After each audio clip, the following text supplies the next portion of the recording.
bienvenidos a esta nueva entrega de su programa Contabilidad Pública Hoy, donde expertos estarán tocando los temas más importantes sobre la contabilidad pública.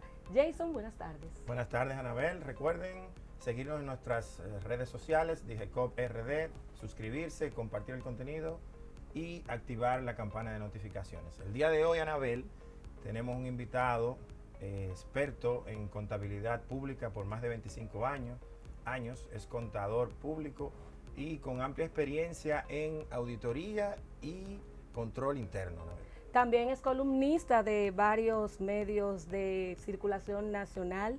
Él es experto en auditoría y en contabilidad pública. Con nosotros es para nosotros un placer que Wandy Hierro esté aquí con nosotros. Así es, Wandy Hierro, director de procesamiento Gracias, contables. Wandy, por aceptar nuestra invitación. Muchas gracias a ustedes realmente por hacerme parte de este proyecto Contabilidad Pública Hoy de la Dirección General de Contabilidad. Para mí, más que un honor y un gozo. Así es. Bueno, Wandy, queremos comenzar reflexionando en torno a cómo se hace contabilidad en el día a día. O sea, hablamos un poquito de la aplicación de las normas de contabilidad, de ese marco que va estandarizando la forma en la que las instituciones deben ejercer la contabilidad pública, pero el procesamiento contable me indica, Anabel, o me señala la idea de que ahí es la práctica real de ese proceso. ¿Qué es el procesamiento contable? Sería interesante, para hablar del procesamiento contable, un poquito irnos a los antecedentes. Si nosotros nos vamos, por ejemplo, al año 1929, se emitió la ley 1114 de contabilidad general, que es la primera ley que se emitió en el 1929, que dio como origen la creación de la Oficina de Contabilidad General. Esta oficina nació con el propósito de implementar un sistema de contabilidad en todo el sector público dominicano, además de establecer un sistema de control interno. Okay.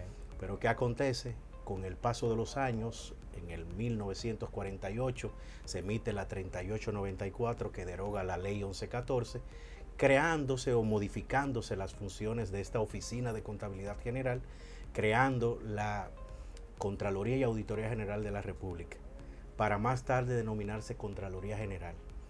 Esa institución tenía la responsabilidad de establecer un sistema de contabilidad en todo el sector público, pero digamos que abarcó más la sección de control interno y se quedó con el establecimiento del control. Pero ya más adelante se crea la Dirección General de Contabilidad, cambiando totalmente el rumbo de la contabilidad en lo que se refiere al sector público. Cuando hablamos de procesamiento de la contabilidad, ya no podemos hablar de procesamiento manual.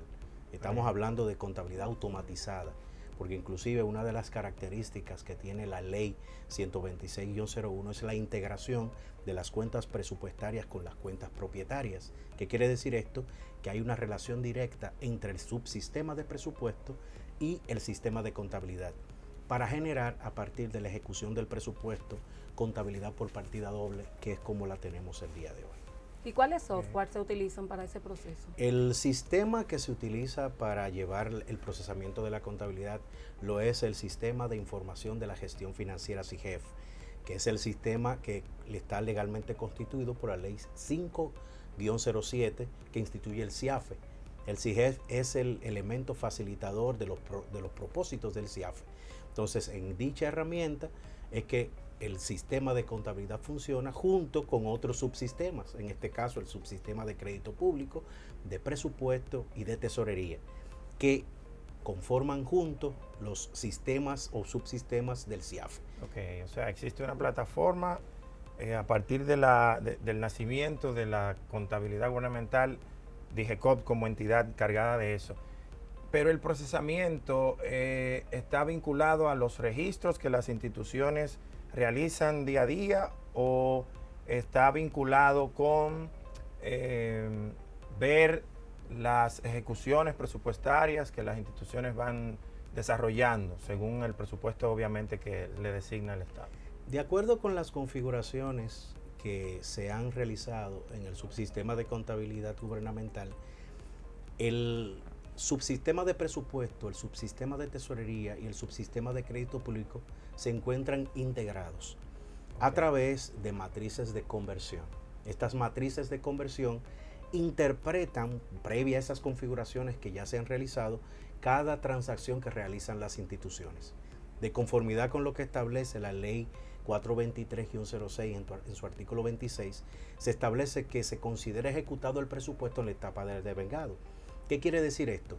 Que cuando una institución pública recibe de conformidad los bienes y servicios y obras, entonces registran en el SIGEF, en el sistema de información, dicha transacción en la etapa del devengado y se genera contabilidad por partida doble en ese mismo instante. Es decir, que es a partir de la integración con los sistemas. Bien. O sea, Anabel, que se ve en línea el comportamiento financiero de las instituciones y ustedes como entidad velan porque esa ejecución del registro contable se haga conforme a los estándares establecidos. Eso es correcto. Para ello se han establecido reglas de negocio. Es decir, en el sistema, las instituciones no pueden hacer lo que quieran. Es decir, están controlados por reglas de negocio que ya tiene el sistema. Ellas deben registrar conforme a la pauta que tienen, ¿cierto? Eso es correcto. Usted, siendo director de un departamento tan grande como procesamiento contable y estados financieros, ¿cómo ustedes se dan cuenta de que hay una duplicidad de información en alguna institución pública? Eso inclusive es una de las características. Dicen que es un red flag. No. Una bandera roja. Sí. Realmente la ley establece en una de sus características que el sistema debe evitar, en este caso, que haya duplicidades, es decir, que un registro ingrese una sola vez. Okay. Y para eso ya hay, como lo establecí hace un ratito, hay reglas de negocios en el sistema. Las instituciones van a proceder conforme lo que ya las normas, las normativas y reglas ya establecen. Es decir, no pueden superarlo, no pueden traspasarlo, no pueden hacer otra cosa sino lo que ya normativamente ha estado establecido. Por eso se evita que hayan duplicidades en el sistema. No decimos que se duplique un registro, no, por una falla que puede ocurrir en cualquier herramienta tecnológica, pero ya hay una regla establecida que no puede haber duplicidades de un único hecho económico.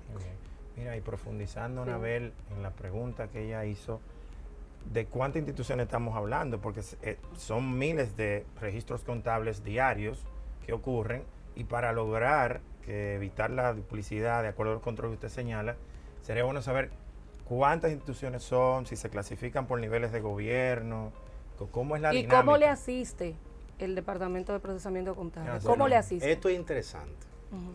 Ustedes, como lo han dicho, la Dirección de Procesamiento Contable, como área administrativa en la Dirección General de Contabilidad Gubernamental, digamos que tenemos alrededor de unos 107 colaboradores, entre analistas, técnicos, coordinadores, encargados de área, de sesión departamental y la dirección, en este caso, que tengo a mi cargo. Ese grupo de técnicos se encarga de dar seguimiento a las alrededor de 658 instituciones que tenemos identificadas. Pero, como bien ha dicho usted, están divididas por niveles gubernamentales, conforme lo establece el marco legal. El artículo 2 de la ley 126-01 establece el ámbito de aplicación del sistema de contabilidad gubernamental. ¿Qué quiere decir esto? Que está dividido en niveles gubernamentales. Entiéndase, el gobierno central, que es muy conocido el término, tanto en términos periodísticos como en términos económicos. ¿Cuántos son ahí? Bueno, ahora mismo estamos dando seguimiento a 164 unidades ejecutoras. Wow. Son 164 unidades ejecutoras, dentro de las cuales se encuentran los capítulos virtuales, es decir, los capítulos presupuestarios, y el resto serían las instituciones públicas dentro del gobierno central. Ese es en la parte del gobierno central. Algunas instituciones del gobierno central, para yo entender por ejemplo, mejor. El gobierno central está dividido o distribuido entre los tres poderes del Estado y los organismos constitucionales. Okay. Entiéndase, Okay. los ministerios, sus dependencias, el Congreso Nacional con ambas cámaras legislativas y el Poder Legislativo con el Consejo del Poder Judicial y la Suprema Corte de Justicia. Cuando hablaba de los organismos constitucionales, estamos hablando del Tribunal Superior Electoral, el Tribunal Constitucional, la Cámara de Cuentas, la Junta Central Electoral, la Defensoría del Pueblo. Es decir, ese conglomerado de instituciones forman una sola entidad contable de conformidad con nuestra ley y reglamento, y por tanto ya queda en el ámbito de responsabilidad de nuestra dirección. Cuando digo nuestra dirección es porque en el reglamento de aplicación, en su artículo 9, literal B, establece las responsabilidades o funciones de la Dirección de Procesamiento Contable, y una de ellas es velar por el adecuado registro de los hechos económicos y financieros en las instituciones del gobierno central. Ah, eso es diario. Y los resultados Diariamente. que ha dado un proceso que se llevó a cabo hace un tiempo con los sectores municipales, los ayuntamientos, los distritos, las juntas de distritos municipales y eso, ¿cómo va ese proceso? Bueno, como estábamos hablando de distribución por entidades, por niveles gubernamentales, me quedé solamente en gobierno central. Ujú.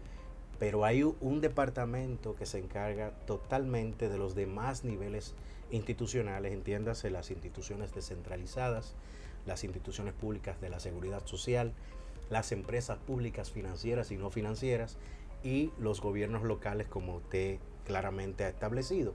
Los gobiernos locales actualmente son 393 entidades.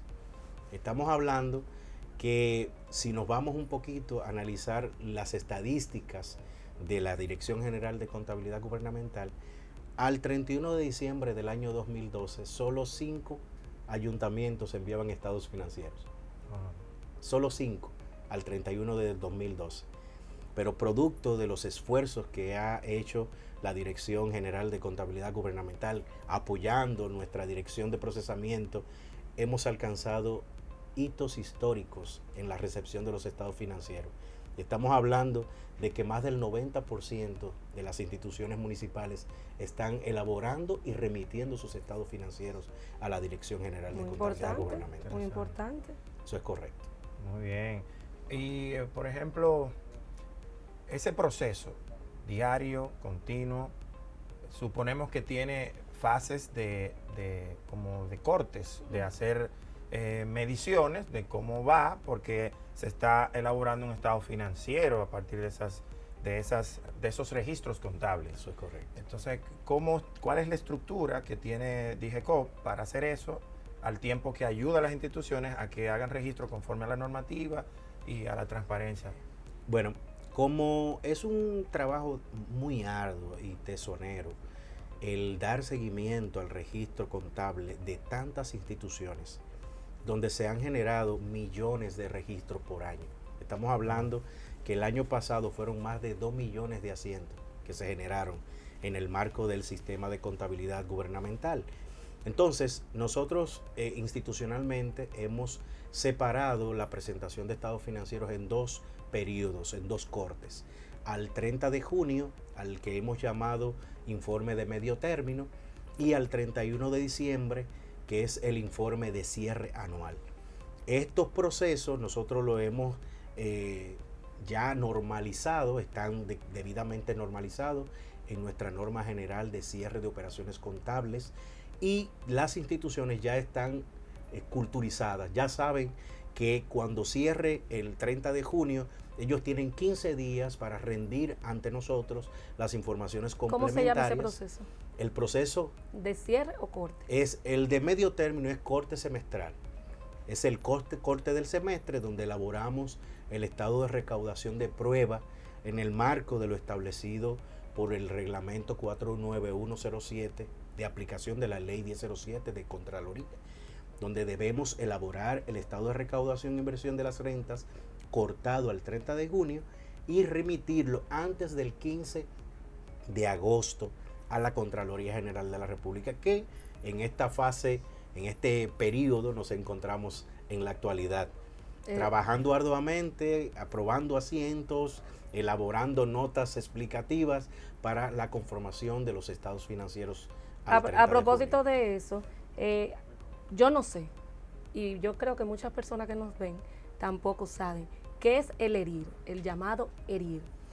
El estado de recaudación e inversión de las rentas, que gracias a Anabel por hacerme la pregunta muy interesante, en el marco de las responsabilidades que tiene la Dirección de Procesamiento Contable, si vamos al literal B del artículo 9 de nuestro reglamento de aplicación, es una de las responsabilidades que tiene esta dirección, elaborar el estado de recaudación e inversión de las rentas. Esa función es de la Dirección General de Contabilidad en el marco de la ley. Si vamos al artículo 9 de la ley 126-01, en sus numerales 4 y 5, está la responsabilidad de elaborar los estados financieros del gobierno central y también de elaborar el estado de recaudación e inversión de las rentas. Esas dos funciones legales del órgano rector han recaído normativamente en la Dirección de Procesamiento Contable y Estado Financiero. ¿Y qué es el ERIR? Muchos se preguntan, ¿qué es el ERIR? Nosotros cariñosamente le decimos ERIR, pero esas son las siglas de Estado de Recaudación e Inversión de las Rentas. Este es el estado de rendición de cuentas oficial del sector público dominicano, en el cual se plasman todas las operativas, tanto de todo el flujo presupuestario, de todo el flujo contable, de todo el flujo de tesorería, de todo el flujo de crédito público en un periodo determinado. En este caso, como lo dije anteriormente, en dos estadios, en dos fechas importantes, al 30 de junio y al 31 de diciembre. Pudiéramos decir que es el gran estado financiero del país. Eso es Eso es lo que utiliza el presidente para su rendición de cuentas. ¿Sí? El Poder Ejecutivo, ese es el medio de rendición de cuentas ante el Congreso Nacional.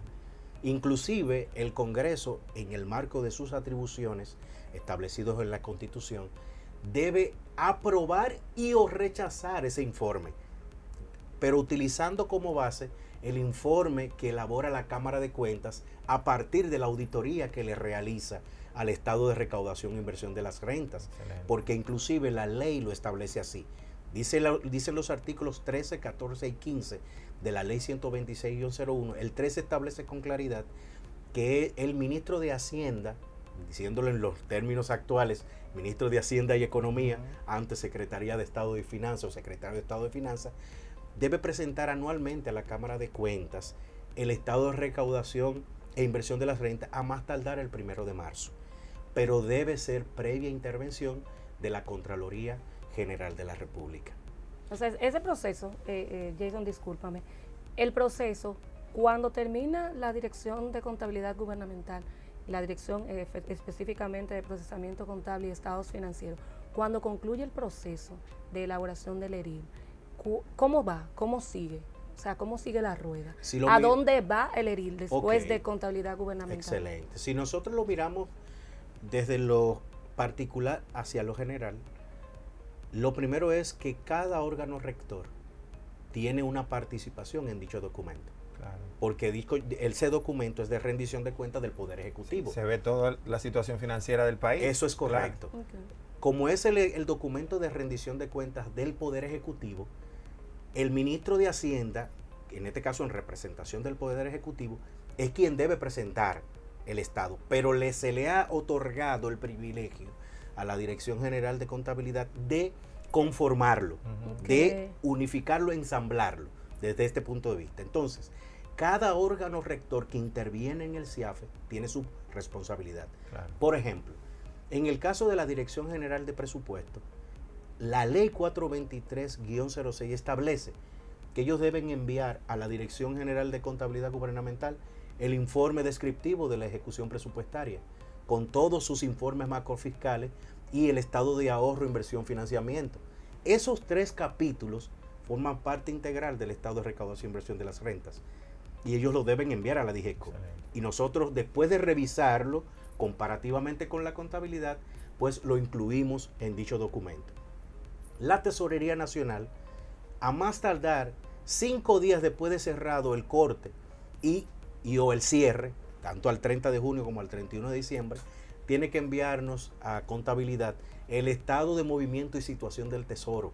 Es decir, todos los balances de disponibilidades, tanto de la cuenta única del Tesoro como de las cuentas bancarias administradas por el Tesoro, para que nosotros lo incorporemos al ERIR. Por igual lo hace la Dirección General de Crédito Público. Crédito Público trimestralmente debe enviar un informe de la deuda pública al Congreso. Y nosotros aprovechamos el trimestre que corresponde al corte y el del trimestre que corresponde al cierre. Excelente. Y lo incluimos en el estado de recaudación e inversión de la renta. Pero eso no se queda ahí. DIGECO, Contabilidad Gubernamental, tiene la responsabilidad de incluir 2 estados financieros. El del gobierno central, que es el capítulo 2, y el del consolidado del sector público no financiero, que es el capítulo 3. Con esos informes integrales se conforma este estado fenomenal de rendición de cuentas. Okay. Bueno. Wandy, ¿qué es el CIAFE? El CIAFE, por sus siglas, es el Sistema Integrado de Administración Financiera del Estado. ¿Y el CIGEF? El Sistema de Información de la Gestión Financiera, que es el instrumento facilitador del CIAFE. Porque el CIAFE, como Sistema Integrado de Administración Financiera del Estado, conceptualmente lo que provoca por el conjunto de normas, procedimientos, políticas, la captación de los recursos públicos y su distribución en los diferentes estamentos públicos. ¿Para qué? Para satisfacer las necesidades del Estado, en este caso las obligaciones que tiene el Estado con sus ciudadanos. ¿De qué? De salud, de educación, de seguridad ciudadana, de soberanía nacional, protección al medio ambiente, entre otras necesidades públicas. Excelente. Yo tengo algunas preguntas relacionadas, profundizando con lo que decía Anabel. Hay un elemento importante del proceso, además de saber de que todas las instituciones trabajan de manera integrada con ustedes para facilitar la información de ese documento del Estado de Recaudación e Inversión de la Renta. Hay un elemento muy importante que quisiera entender, cómo entonces, si antes de llegar al Estado de Recaudación e Inversión de la Renta, ustedes se pasan todo el año haciendo un trabajo directo con las instituciones. Eso es correcto.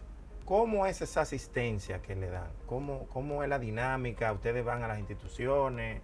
¿Están conectadas en el sistema? ¿O es por teléfono? ¿Es por alguna? Lo primero es que todas las instituciones, en este caso del gobierno central, descentralizada y seguridad social, están en CIGEF. Okay. Digamos que el 98% de las instituciones están todas en CIGEF.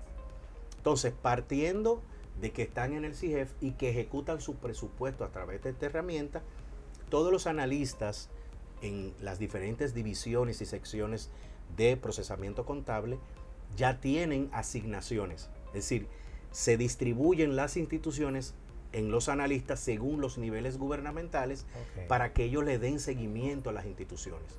Por ejemplo, un analista que pertenezca al Departamento de Gestión Contable, que es donde está el gobierno central, le da seguimiento a 8 instituciones, es decir, digamos que 8 unidades ejecutoras del gobierno central. Él tiene que cada día entrar al sistema, generar reportes de la ejecutoria de esas instituciones, comparar y revisar de que estén adecuadamente registradas y validarlas. Cuando las valida, si hay algún evento que necesite algún ajuste manual en términos de contabilidad, pues le escribe un correo a su homólogo en la institución, es decir, al contador responsable o analista responsable en el ente u órgano público, y el funcional allá, el funcionario o servidor público, tiene la obligación de responder al llamado que le hace el órgano rector. ¿Para qué? Para corregir, sea por un ajuste o sea por una reclasificación, el registro que le ha sido notificado como un hallazgo. Eso se hace diariamente. Revelando que se haga contabilidad todos real. Los días. Pero ahora ahí es que viene lo interesante de todo esto. Como tenemos todavía muchas oportunidades de mejora en relación a la integración de sistemas, nosotros hacemos muchos asientos manuales. En este caso no la DIGECO, sino las instituciones. Que es importante que el público tenga en conocimiento el nivel alcanzado de cultura de las instituciones respecto al sistema de contabilidad de gobierno. porque desde que empezamos la descentralización de los asientos en el año 2017, empezamos todo lo que es un proceso de entrenamientos a los contadores para que ellos mismos hagan sus asientos. De 352 asientos que solamente se registraron en el 2017, el cierre pasado terminamos recibiendo alrededor de 18,000 asientos. Wow. Es decir, que estamos hablando de un incremento de más del 5,000% que da una muestra de la cultura contable que están teniendo las instituciones calidad de la públicas. Información financiera. Eso es correcto. Claro. Entonces, es por ello que lo que más nos toma tiempo en un proceso de corte o en un proceso de cierre es la revisión y análisis de esa cantidad enormes de asientos manuales que nos llegan. Bueno, continuando con el ERIR, dos cosas puntuales. El ERIR forma parte de la información que utilizan los organismos internacionales para evaluar el nivel de nuestra economía, qué tan fuerte y estable está nuestra economía. Y segundo, ¿dónde podemos ver el ERIR? ¿Dónde, si un ciudadano quiere acceder a ver el estado de recaudación e inversión de la renta? ¿Cómo? Eso es muy correcto, Jason. El estado de recaudación e inversión de las rentas es un instrumento que no solamente sirve de rendición de cuentas para los organismos de control político. Cuando hablamos de control político, estamos hablando del Congreso Nacional, representado en ambas cámaras legislativas. El estado de recaudación rinde cuentas tanto al control político como al control fiscal. Okay. ¿Quién es el control fiscal? La Contraloría General de la República como control interno y la Cámara de Cuentas como control externo. Y al control social.